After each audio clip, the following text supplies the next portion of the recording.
ہمارے لیے آج کی تلاوت خروج پہلا باب 8ویں سے 14ویں اور 22ویں آیت۔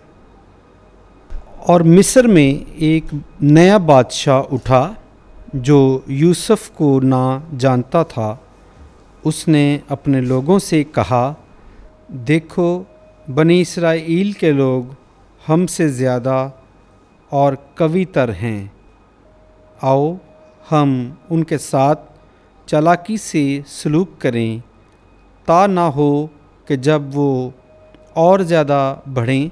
اور جنگ پڑے تو وہ ہمارے دشمنوں سے مل جائیں اور ہم سے لڑیں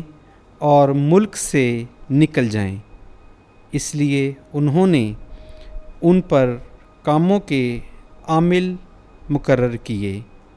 تاکہ انہیں سخت کاموں کے بوجھوں سے ستائیں، اور انہوں نے فرعون کے لیے ذخیرہ کے شہر فتیوم اور رمائس بنائے، لیکن انہوں نے جتنا انہیں دکھ دیا وہ زیادہ تر بڑھتے اور فراوان ہوتے گئے، حتیٰ کہ وہ بنی اسرائیل سے ڈرنے لگے۔ اور مصریوں نے بنی اسرائیل سے خدمت لینے میں سختی کی، اور انہوں نے ان پر سخت محنت سے گارا اور اینٹ بنوا کر اور کھیت میں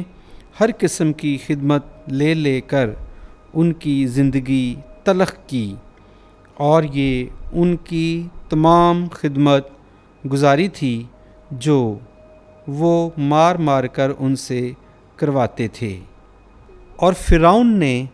اپنے سب لوگوں کو تاکید کر کے کہا کہ عبرانیوں میں جو لڑکا پیدا ہو تم اسے دریا میں ڈال دو، اور جو لڑکی ہو اسے زندہ رہنے دو۔ پاک کلام کے پڑھے اور سنے جانے پر خداوند کی برکت ہو، خدا کا شکر ہو۔